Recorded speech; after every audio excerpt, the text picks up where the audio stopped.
ಲೈಫಲ್ಲಿ ಅದೆಲ್ಲ ಅನುಭವ ಕೊಡುತ್ತೆ. ಎನ್ನಿಟ್ಕೊಂಡಿರೋರು ಎಲ್ಲನೂ ಕೂಡ ಒಂದು ಸ್ವಲ್ಪ ಅನುಭವ ಹೆಚ್ಚಾಗಿ ಕೊಡುತ್ತೆ.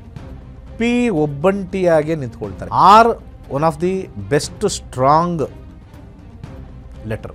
ಒಂದು ಸತಿ ಅವ್ರ ನಿರ್ಧಾರ ಬಂದರೆ ಚೇಂಜೇ ಮಾಡಲ್ಲ ಆಗಿರ್ತಕ್ಕಂಥ. ಎಸ್ ಎಷ್ಟು ಒಳ್ಳೇದಿದೆಯೋ ಎಸ್ ಅಷ್ಟೇ ಕೆಟ್ಟದಿದೆಯೋ. ಸೊ ಎಸ್ಸಲ್ಲಿರ್ತಕ್ಕಂಥವ್ರನ್ನ ಅವ್ರ ಎನರ್ಜೀಸ್ನ ಪಾಸಿಟಿವ್ ಆಗಿ ಯೂಸ್ ಮಾಡಿದ್ರೆ ಲೈಫ್ ತುಂಬ ಚೆನ್ನಾಗಿರುತ್ತೆ. ನೆಗೆಟಿವ್ ಆಗಿ ಯೂಸ್ ಮಾಡಿದ್ರೆ ಅಷ್ಟೇ ಪಾತಾಳ ಕೊಟ್ಟು ಹೋಗ್ತೀವಿ. ಇನ್ನು ಟಿ ಇರ್ತಕ್ಕಂಥವ್ರು ಯಾವ ಕೆಲಸ ಮಾಡಿದ್ರು ಕೂಡ ಹೈಲೈಟ್ ಆಗ್ತಾರೆ. ಆ ಯು ಅಂತಕ್ಕಂಥದ್ದು ಒಂಥರ ಎಲ್ಲನೂ ಅಕ್ಸೆಪ್ಟ್ ಮಾಡ್ಕೊಳ್ತಕ್ಕಂಥ ಒಂದು ಯಂತ್ರ. ಈ ವಿ ಬರ್ತಕ್ಕಂಥದ್ದು ಸಿಕ್ಕಾಪಟ್ಟೆ ಈಗೋ ಜಾಸ್ತಿ. ಈ ವೈಯಲ್ಲಿ ಇಟ್ಕೊಂಡಿರ್ತಕ್ಕಂಥವ್ರಿಗೆ ಯಾವಾಗಲೂ ಕೂಡ ಜೀವನ ಅವ್ರಿಗೆ ಒಂದು ವಿನ್ನಿಂಗ್ ಕಾಂಬಿನೇಷನ್ ಕೊಡೋದು.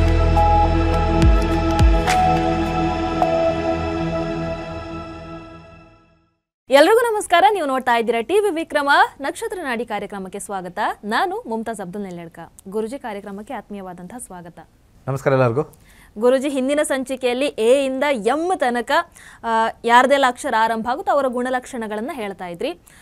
ಇನ್ನು ನಮ್ಮದು ಹೇಗಿರುತ್ತೆ ಅಂತ ಎನ್ನಿಂದ ಝೆಡ್ ವರೆಗೆ ಇರುವಂಥವ್ರು ಕಾಯ್ತಾ ಇದ್ದಾರೆ. ಸೊ ಎನ್ನಿಂದ ಝೆಡ್ ಇರುವವರೆಗೆ ಇರುವಂಥವರ ಗುಣಲಕ್ಷಣಗಳು.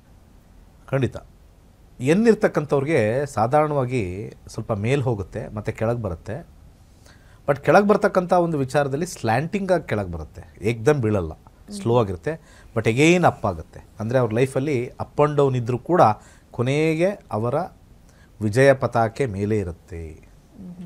ಲೈಫಲ್ಲಿ ಅದೆಲ್ಲ ಅನುಭವ ಕೊಡುತ್ತೆ. ಎನ್ನಿಟ್ಕೊಂಡಿರೋರು ಎಲ್ಲನೂ ಕೂಡ ಒಂದು ಸ್ವಲ್ಪ ಅನುಭವ ಹೆಚ್ಚಾಗಿ ಕೊಡುತ್ತೆ. ಓ ಇರ್ತಕ್ಕಂಥವ್ರು, ಈ ಓ ಇರ್ತಕ್ಕಂಥವ್ರು ಎಲ್ಲಿ ಸ್ಟಾರ್ಟ್ ಮಾಡಬೇಕು ಎಲ್ಲಿ ಎಂಡ್ ಮಾಡಬೇಕು ಅಂತಲೇ ಗೊತ್ತಿಲ್ಲ. ಯಾಕೆಂದರೆ ಓ ಬರೆದಾಗ ಕೆಳಗಡೆಯಿಂದ ಸ್ಟಾರ್ಟ್ ಮಾಡಿದ್ರು ಅಲ್ಲೇ ಕಂಪ್ಲೀಟ್ ಆಗುತ್ತೆ, ಮೇಲಿಂದ ಬಂದರೂ ಅಲ್ಲೇ ಕಂಪ್ಲೀಟ್ ಆಗುತ್ತೆ. ಸೊ ಅವ್ರು ಸೈಕಲ್ ಹೊಡಿತಾನೇ ಇರ್ತಾರೆ ಜೀವನದಲ್ಲಿ. ಒಂದು ಕಡೆ ಕರೆಕ್ಟಾಗಿ ಮೂಲಭೂತವಾಗಿ ಒಂದು ಸಪೋರ್ಟ್ ಅನ್ನೋದು ಸ್ವಲ್ಪ ಅವ್ರಿಗೆ ಕಮ್ಮಿ ಸಿಗುತ್ತೆ ಓ ಇರ್ತಕ್ಕಂಥವ್ರಿಗೆ.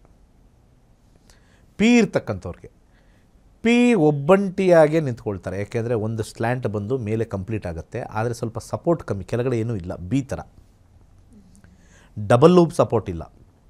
ಸೊ ಪಿ ಇರ್ತಕ್ಕಂಥವ್ರಿಗೆಲ್ಲನೂ ಕೂಡ ಇಂಡಿವಿಜುವಲ್ ಆಗಿ ಅವರೇ ಮೇಲಕ್ಕೆ ಹೋಗಿ ರೆಡಿ ಮಾಡಿ ಬರ್ತಾರೆ. ಬಟ್ ಸಪೋರ್ಟ್ ಕಮ್ಮಿ, ಯಾಕಂದರೆ ಕೆಳಗಡೆ ಅದನ್ನು ಸಪೋರ್ಟ್ ಮಾಡೋಕ್ಕೆ ಬೇಸ್ಮೆಂಟ್ ಇರೋದಿಲ್ಲ. ಸೊ ಸಪೋರ್ಟ್ ತೊಗೊಂಡು ಮಾಡಬೇಕು, ಅನುಕೂಲ ಆಗುತ್ತೆ ಪಿ ಇರ್ತಕ್ಕಂಥವ್ರಿಗೆ. ಹಾಗೆ ಕ್ಯೂ ಇರ್ತಕ್ಕಂಥವ್ರಿಗೆ ಈ ಓಗೂ ಮತ್ತು ಕ್ಯೂಗೂ ಅಷ್ಟು ವ್ಯತ್ಯಾಸ ಇಲ್ಲ. ಆದರೆ ಏನೇ ಸ್ಟೇಟ್ ಮಾಡಿದ್ರೂ ಅಲ್ಲೊಂದು ಮಾರ್ಕ್ ಬಿಟ್ಬಿಟ್ಟು ಹೋಗ್ತಾರೆ. ಅಂದರೆ ನಂದು ಕೆಲಸ ಸೈನ್ ಮಾಡಿಬಿಟ್ಟು ಹೋಗ್ತಾರಲ್ಲ, ಯಾರು ಮಾಡಿರೋದು ಕೆಲಸ ನಾನು ರೀ, ಯಾರು ಮಾಡಿದ್ದು ರಮೇಶ್, ಸುರೇಶ್, ಆ ರೀತಿಯಾಗಿರ್ತಕ್ಕ ಕ್ಯೂ ಒಂದು ಮಾರ್ಕ್ ಆಗಿ ಹೋಗುತ್ತೆ. ಇದಾದ ನಂತರ ನೆಕ್ಸ್ಟ್ ಬರ್ತಕ್ಕಂಥದ್ದು R. R one of the best strong letter. ಯಾಕೆಂದರೆ ಆರ್ ಇರ್ತಕ್ಕಂಥದ್ದು ಈ ಪಿ ಥರನೇ ಬರುತ್ತೆ, ಆದರೆ ಒಂದು ಅಡ್ಡ ಒಂದು ಕಡ್ಡಿ ಮುಂದೆ ನಿಂತಿರುತ್ತೆ. ನಂದು ಫುಟ್ ಎಲ್ಲಿ ಇಟ್ಟಿದ್ದೀನೋ ಅಲ್ಲಿ ಫರ್ಮ್ ಆಗಿರುತ್ತೆ. ಸೊ ಆರಿಂದ ಬರ್ತಕ್ಕಂಥವ್ರದ್ದೆಲ್ಲ ಫರ್ಮ್ ಡಿಸಿಷನ್ ಇರುತ್ತೆ, ಫರ್ಮ್ ಆಲೋಚನೆ ಇರುತ್ತೆ, ಓನ್ ಡಿಸಿಷನ್ ಇರುತ್ತೆ. ಒಂದು ಸತಿ ಅವ್ರ ನಿರ್ಧಾರ ಬಂದರೆ ಚೇಂಜೇ ಮಾಡಲ್ಲ ಅವರು ಆಗಿರ್ತಕ್ಕಂಥವ್ರು. ಎಸ್ಸಿಂದ ಶುರು ಆಗೋರಿಗೆ ಒಂದು ರೀತಿ ಯಾವಾಗಲೂ ಕೂಡ ಅವರು ಕನ್ಫ್ಯೂಷನ್ನೇ ಇರ್ತಾರೆ. ಒಂದೆರಡು ದಿವಸ ಇನ್ನೊಬ್ಬರ ಹತ್ರ ಇರ್ತಾರೆ, ಒಂದೆರಡು ದಿವಸ ಈ ಕಡೆ ಇರ್ತಾರೆ. ಈ ಎಸ್ಸಿಂದ ಇರ್ತಕ್ಕಂಥವ್ರಿಗೆಲ್ಲನೂ ಕೂಡ ಎರಡು ರೀತಿ, ಒಂದು ಒಳ್ಳೆಯದು ಇದೆಯೋ ಕೆಟ್ಟದಿದೆಯೋ ಅವರ ಜಾತಕದ ಮೇಲೆ ಡಿಪೆಂಡ್ ಆಗುತ್ತೆ. ಎಸ್ಸಿ ಎಷ್ಟು ಒಳ್ಳೇದಿದೆಯೋ ಎಸ್ ಅಷ್ಟೇ ಕೆಟ್ಟದಿದೆ. ಯಾಕೆಂದರೆ ಎರಡು ಸೈಡ್ ಹುಕ್ಕಿದೆ, ಹಾವಿನ ಆಕಾರದಲ್ಲಿದೆ. ಬಾಲ ಇದೆಯಾ ಮೇಲ್ಗಡೆ ಅಥವಾ ಬಾಯಿ ಕೆಳಗಡೆ ಇದೆಯೋ ಗೊತ್ತಿಲ್ಲ, ಅಥವಾ ಬಾಯಿ ಮೇಲ್ಗಡೆ ಇದೆಯೋ ಬಾಲ ಕೆಳಗಡೆ ಇದೆಯೋ ಗೊತ್ತಿಲ್ಲ. ಸೊ ಎಸ್ಸಲ್ಲಿರ್ತಕ್ಕಂಥವ್ರನ್ನ ಅವ್ರ ಎನರ್ಜೀಸ್ನ ಪಾಸಿಟಿವ್ ಆಗಿ ಯೂಸ್ ಮಾಡಿದ್ರೆ ಲೈಫ್ ತುಂಬ ಚೆನ್ನಾಗಿರುತ್ತೆ. ನೆಗೆಟಿವ್ ಆಗಿ ಯೂಸ್ ಮಾಡಿದ್ರೆ ಅಷ್ಟೇ ಪಾತಾಳ ಕೊಟ್ಟು ಹೋಗ್ತೀವಿ. ಸೊ ಎಷ್ಟು one of the serpent number ಅಂತ ಕರೀತಾರೆ. Serpent also starts with S. Snake S ನೋಡಿ, ಸ್ನೇಕು ಎಸ್ ಇಂದ, ಸರ್ಪೆಂಟು ಎಸ್ ಇಂದ ಶುರು ಆಗಿದೆ.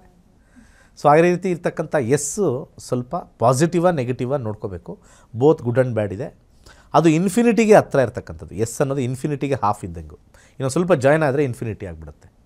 ಸೊ ಯಾರ್ಯಾರು ಎಸ್ ಅಂತ ಹೆಸರಿಟ್ಕೊಂಡಿರೋ ಪಾಸಿಟಿವಿಟಿ ಬೆಳೆಸ್ಕೊಂಡ್ರೆ ಅತ್ಯಂತ ಎತ್ತರಕ್ಕೆ ಬೆಳೀತಾರೆ. ಇಲ್ಲಾಂದರೆ ಅಷ್ಟೇ ಪಾತಾಳಕ್ಕೆ ಹೋಗ್ತಕ್ಕಂಥ ಒಂದು ಕಾಂಬಿನೇಷನ್ ಬರುತ್ತೆ. ಇನ್ನು ಟಿ ಇರ್ತಕ್ಕಂಥವ್ರು ಒಂದು ಅಡ್ವಾಂಟೇಜ್ ಏನಂದರೆ ಏನೇ ಲೈನ್ ಬರೆದ್ರೂ ಕೂಡ ಮೇಲ್ಗಡೆ ಒಂದು ಅಡ್ಡವಾಗಿರ್ತಕ್ಕಂಥದ್ದು ಬಂದಿರೋದು ಯಾವಾಗಲೂ ಕೂಡ ಹೈಲೈಟ್ ಆಗ್ತಾರೆ. ಯಾವ ಕೆಲಸ ಮಾಡಿದ್ರೂ ಕೂಡ ಹೈಲೈಟ್ ಆಗ್ತಾರೆ. ಸೊ ಅವ್ರು ಯಾವಾಗಲೂ ಕೂಡ ನೇಮ್ ಮಾಡ್ತಕ್ಕಂಥದ್ದು, ಎತ್ತರದಿರ್ತಕ್ಕಂಥದ್ದು, ಟಾಪ್ ಪೊಸಿಷನ್ ಬರ್ತಕ್ಕಂಥದ್ದು, ಟಾಪ್ ಏನು ಮಾಡಿದ್ರು ಕೂಡ ಅವರದ್ದು ಹೈಲೈಟಿಂಗ್, ಆ ಹೈಲೈಟರ್ಸ್ ಅಂತ ನಾವು ಕರಿತೀವಿ, ಹೈಲೈಟರ್ಸ್ ಇರ್ತಕ್ಕಂಥದ್ದು. Next you. ಈ ಯು ಬರೆದಾಗ ತುಂಬ ಎಮೋಷ್ನಲ್, ಏನು ಬಂದರೂ ಒಳಗಡೆ ಅಕ್ಸೆಪ್ಟ್ ಮಾಡ್ಕೊಳ್ಳೋದು. ಯಾಕಂದರೆ ಇದು ಓಪನ್, ಮೇಲೆ ಓಪನ್ ಆಗಿದೆ, ಕೆಳಗಡೆ ಫುಲ್ ಪಾತ್ರೆ ಥರ ಇದೆ, ಯಾರು ಏನೇ ಅಂದರೂ ತೊಗೊಳತಕ್ಕಂಥದ್ದೇ. ಒಂದು ರೀತಿ ಎಲ್ಲರಿಗೂ ಒಳ್ಳೆಯವರು ಇವರು, ಎಲ್ಲ ಅಕ್ಸೆಪ್ಟ್ ಮಾಡ್ಕೋತಾ ಇರ್ತಾರೆ. ಯಾರು ಬೈದರು ಓಕೆ ಬೈರಿ, ಸನ್ಮಾನ ಮಾಡ್ತೀರಾ ಮಾಡಿ, ಇಲ್ಲಿ ಬಂದು ಕೆಲಸ ಮಾಡಪ್ಪ, ಕಸ ಗುಡ್ಸಪ್ಪ, ಕಸ ಗುಡಿಸಿ, ಅಲ್ಲೋಗಿ ಮಹಾರಾಜನ ಚೇರಲ್ಲಿ ಕೂತ್ಕೋ. ಆ ಯು ಅಂತಕ್ಕಂಥದ್ದು ಒಂಥರ ಎಲ್ಲನೂ ಅಕ್ಸೆಪ್ಟ್ ಮಾಡ್ಕೊಳ್ತಕ್ಕಂಥ ಒಂದು ಯಂತ್ರ. ಈ ವಿ ಬರ್ತಕ್ಕಂಥದ್ದು ಸಿಕ್ಕಾಪಟ್ಟೆ ಈಗೋ ಜಾಸ್ತಿ, ಯಾಕಂದರೆ ಒಂದೇ ವಿ ಇರ್ತಕ್ಕಂಥದ್ದು. ಆ ವಿ ಬರ್ತಕ್ಕಂಥದ್ದು ನಾನು ಅಂತ ಹೇಳ್ತಕ್ಕಂಥದ್ದು, ನನ್ನಿಂದ ಅಂತ ಬರ್ತಕ್ಕಂಥದ್ದು. ಅವ್ರು ಏನು ಮಾಡಿದ್ರು ಅವರ ಸ್ವಾರ್ಥಕ್ಕೋಸ್ಕರ ಮಾಡೋದೇ ಜಾಸ್ತಿ ವಿ, ಬೇರೆ ಯಾರಿಗೂ ಕೂಡ ಸಪೋರ್ಟಿಂಗ್ ಅಂತಿಲ್ಲ. ಈ ವಿ ಅಲ್ಲಿರ್ತಕ್ಕಂಥವ್ರೆಲ್ಲರೂ ಕೂಡ ಹಿಂಗೆ ಕೆಳಗೆ ಬಂದು ಮೇಲೆ ಹೋಗುತ್ತಲ್ಲ, ಸಿಂಗ್ಯುಲರ್ ವಿ ಅಂತ ಬರ್ತಕ್ಕಂಥದ್ದು. ಆದರೆ ಡಬ್ಲ್ಯೂ ಡಿಫ್ರೆಂಟು. ಡಬ್ಲ್ಯೂ ಬಂದ್ಬಿಟ್ಟು ಡಬಲ್ ವಿ ಇಂದ ಕೂಡಿದೆ. ಸೊ ಡಬ್ಲ್ಯೂ ಬಂದ್ಬಿಟ್ಟು ಸಪೋರ್ಟ್ ಜಾಸ್ತಿ ಸಿಗುತ್ತೆ, ಗ್ರೋತ್ ಜಾಸ್ತಿ ಸಿಗುತ್ತೆ, ಡ್ಯುಯಾಲಿಟಿ ತೋರಿಸುತ್ತೆ. ವಿ ಸಿಂಗ್ಯುಲಾರಿಟಿ ತೋರಿಸುತ್ತೆ, ಡಬ್ಲ್ಯೂ ಬಂದ್ಬಿಟ್ಟು ಡ್ಯುಯಾಲಿಟಿ ತೋರಿಸುತ್ತೆ. ವಿ ಯಾವಾಗಲೂ ಕೂಡ ಒಂಟಿಯಾಗೇ ಇದ್ದುಬಿಡ್ತಾರೆ, ಒಂದು ಸತಿ ಒಂಟಿಯಾಗೇ ಸಾಧನೆ ಮಾಡಬೇಕು. ಡಬ್ಲ್ಯೂ ಇಂದ ಏನಾರು ಹೆಸರು ಬಂತು ಅಂತಂದರೆ ಡಬಲ್ ಪವರ್ ಇರುತ್ತೆ, ಸಪೋರ್ಟ್ ಸಿಕ್ಬಿಡುತ್ತೆ, ಸಪೋರ್ಟ್ ಎಕ್ಸ್ಟ್ರಾ ಇರ್ತಕ್ಕಂಥದ್ದು. ನೆಕ್ಸ್ಟು ಎಕ್ಸಿಂದನೂ ಹೆಸರು ಇಟ್ಕೊಂಡಿರೋ ಬೇಕಾದಷ್ಟು ಜನ ಇದ್ದಾರೆ, ಬೇರೆ ಬೇರೆ ಧರ್ಮದವರು ಇಟ್ಕೊಂಡಿರ್ತಾರೆ. ಎಕ್ಸಿಂದ ಬಂದಿರತಕ್ಕಂಥವ್ರಿಗೆ ಯಾವಾಗಲೂ ಲೈಫು ಅವ್ರಿಗೆ ಕ್ರಾಸ್ ಆಗ್ತಾ ಇರುತ್ತೆ. ಎಡವಟ್ಟುಗಳು, ಆಪಾದನೆಗಳು, ಅಡಚಣೆಗಳು, ಎಡರು ತೊಡರು ಅಂತ ಹೇಳ್ತಾರೆ. So X always cross, stop go. ಎಲ್ಲ ಕಡೆ ಒಂದು ಸಿಂಬಲ್ ನೋಡ್ತೀವಿ, ಸ್ಟಾಪ್ ಅಂತಂದರೆ ಎಕ್ಸಲ್ ಇರುತ್ತೆ, ತಪ್ಪು ಅನ್ನೋಕ್ಕೂ ಎಕ್ಸಲ್ ಇರುತ್ತೆ. ಸ್ಟಾಪ್ ಗೋ ಅವ್ರಿಗೆ ಲೈಫಲ್ಲಿ ಹೆಚ್ಚಾಗಿರುತ್ತೆ. ಈ ವೈಯಲ್ಲಿ ಇಟ್ಕೊಂಡಿರ್ತಕ್ಕಂಥವ್ರಿಗೆ ಯಾವಾಗಲೂ ಕೂಡ ಜೀವನ ಅವ್ರಿಗೆ ಒಂದು ವಿನ್ನಿಂಗ್ ಕಾಂಬಿನೇಷನ್ ಕೊಡುತ್ತೆ. ಯಾಕೆಂದರೆ ವೈ ಇರ್ತಕ್ಕಂಥ ಒಂದು ಕಾಂಬಿನೇಷನ್ ಕಪ್ ಇಟ್ಕೊಂಡಂಗೆ. ವೈನ ನಾವು ಹಿಂಗೆ ಇಟ್ಕೊಂಡ್ರೆ ಆ ಯಂತ್ರದ ಶೇಪು ವೈ ಕಪ್ಪಿದ್ದು ಇರೋಂಗೆ. ಯಾವಾಗಲೂ ಕೂಡ ಅವರು ಸಾಧನೆ ಮಾಡಿದ್ರೆ ಅವ್ರಿಗೆ ರಿವಾರ್ಡ್ಸ್ ಯಾವಾಗಲೂ ಕೂಡ ರೆಡಿಯಾಗಿ ಅವರ ಮೊದಲ ಅಕ್ಷರ ಕೊಡ್ತಾ ಇರುತ್ತೆ. ಹಾರ್ಡ್ ವರ್ಕ್ ಬೇಕು. ಯಾಕೆಂದರೆ ವೈಯಲ್ಲಿ ಒಂದೇ ಒಂದು ಸ್ಟ್ಯಾಂಡ್ ಇದೆ, ಡಬಲ್ ಸ್ಟ್ಯಾಂಡ್ ಇಲ್ಲ. ಒಂದೇ ಸ್ಟ್ಯಾಂಡ್ ಅಂದರೆ ಒಬ್ಬರೇ ಹೋರಾಡಿ ಮಾಡಿದಾಗ ಅವ್ರಿಗೆ ಹೆಚ್ಚಿನ ಒಂದು ಶಕ್ತಿ ಸಿಗ್ತಕ್ಕಂಥದ್ದು. ಕೊನೆಯದು ಝಿ ಅಂತ ಕರೀತಾರೆ ಅಥವಾ ಝೆಡ್ ಅಂತ ಕರೀತಾರೆ. ಮೇಲಿಂದ ಬಂದು ಕೆಳಗಡೆ ಹೋಗುತ್ತೆ. ಝೆಡ್ ಇರ್ತಕ್ಕಂಥವ್ರದ್ದೆಲ್ಲ ಸ್ವಲ್ಪ ಪತನ ಜಾಸ್ತಿ. ಮೇಲಿಂದ ಸ್ಟಾರ್ಟ್ ಮಾಡ್ತಾರೆ, ಮತ್ತೆ ಅರ್ಧ ಕೆಳಗೆ ಬರ್ತಾರೆ, ಮತ್ತೆ ಅರ್ಧ ನಶಿಸಿ ಹೋಗ್ತಕ್ಕಂಥದ್ದು. ಏನೇ ಮಾಡಿದ್ರು ಕೂಡ ಅದೊಂಥರ ಡಿಸ್ಮ್ಯಾಂಟಲ್ ಅಥವಾ ಡಿಸ್ಗ್ರೇಸ್ಫುಲ್ ಲೆಟರ್ ಅಂತ ಕರೀತಾರೆ. ಸೊ ಯಾರು ಇಟ್ಕೊಂಡಿರ್ತಾರೆ ಅದು ಏನು ಮಾಡಿದ್ರು ಕೂಡ ಅದು ಶಾಶ್ವತವಾಗಿ ಉಳಿಯಲ್ಲ ಅನ್ನೋದು. ಮಾಡಿರ್ತಕ್ಕಂಥ ಕಾರ್ಯ ಕೆಲಸಗಳು ಶಾಶ್ವತವಾಗಿರೋದು ಸ್ವಲ್ಪ ಕಷ್ಟ. ಸ್ವಲ್ಪ ಅಪ್ಪು ಡೌನು ಇದ್ದೇ ಇರುತ್ತೆ. ಆದರೆ ಬೇಸ್ ಸ್ವಲ್ಪ ಮುಂದೆ ಹೋಗೋದ್ರಿಂದ ಬೇಸ್ ಸ್ಟ್ರಾಂಗ್ ಆಗಿರುತ್ತೆ ಅಂತ ಲಾಸ್ಟಲ್ಲಿ ಹೇಳ್ತಾರೆ. ಯಾಕಂದರೆ ಮೇಲಿಂದ ಬಂದು ಕೆಳಗೆ ಬಂದು ಬೇಸ್ ಸ್ವಲ್ಪ ಇರೋದ್ರಿಂದ ಬೇಸ್ ಕೆಳಗಡೆ ನಿಂತು ಅಲ್ಲೇ ನಿಲ್ಲಿಲ್ಲ, ಮುಂದಕ್ಕೆ ಹೋಯ್ತು. ಅಂದರೆ ಒಂದು ಸ್ವಲ್ಪ ಫೌಂಡೇಶನ್ ಚೂರು ಅವ್ರಿಗೆ ಹೆಲ್ಪ್ ಮಾಡುತ್ತೆ ಲಾಸ್ಟಲ್ಲಿ. ಸೊ ಇಷ್ಟು ಈ ಯಂತ್ರದಿಂದ ಮಾಡಿರ್ತಕ್ಕಂಥ ಒಂದು ರಚನೆ ಮೇಲೆ ವಿಲಿಯಂ ವಾರ್ನರ್ ಚೀರೋ ಕೊಟ್ಟಿರ್ತಕ್ಕಂಥ ಮೊದಲ ಹೆಸರಿನ ಅಕ್ಷರದ ಒಂದು ರೀತಿ ಯಂತ್ರವಾಗಿರ್ತಕ್ಕಂಥ ಒಂದು ಗುಣಲಕ್ಷಣಗಳು. ಧನ್ಯವಾದಗಳು ಗುರುಜಿ. ಸೊ ಬಹಳ ಇಂಟ್ರೆಸ್ಟಿಂಗ್ ಆಗಿತ್ತು. ಇವತ್ತಿನ ಸಂಚಿಕೆಯಲ್ಲಿ ಎನ್ನಿಂದ ಝೆಡ್ ವರೆಗೆ ಯಾರದೆಲ್ಲ ಹೆಸರು ಆರಂಭ ಆಗುತ್ತೋ ಅವರ ಗುಣಲಕ್ಷಣಗಳನ್ನು ತಿಳಿಸ್ಕೊಟ್ಟಿದ್ದಾರೆ. ಈ ಹಿಂದಿನ ಸಂಚಿಕೆಯನ್ನು ಯಾರು ನೋಡಿರಲಿಲ್ವೋ ದಯವಿಟ್ಟು ನೋಡಿ. ಎ ಇಂದ ಎಂ ತನಕ ಯಾರದೆಲ್ಲ ಅಕ್ಷರ ಆರಂಭ ಆಗುತ್ತೋ ಅವರ ಗುಣಲಕ್ಷಣಗಳನ್ನು ಕೂಡ ತಿಳಿಸಿಕೊಟ್ಟಿದ್ದಾರೆ ಗುರುಜಿ. ಇಂತಹ ಇಂಟ್ರೆಸ್ಟಿಂಗ್ ವಿಚಾರಗಳ ಜೊತೆಗೆ ಮತ್ತೆ ಬರ್ತೀವಿ. ನೋಡ್ತಾ ಇರಿ ಟಿವಿ ವಿಕ್ರಮ ನಕ್ಷತ್ರ ನಾಡಿ ಕಾರ್ಯಕ್ರಮ. ನಮಸ್ಕಾರ.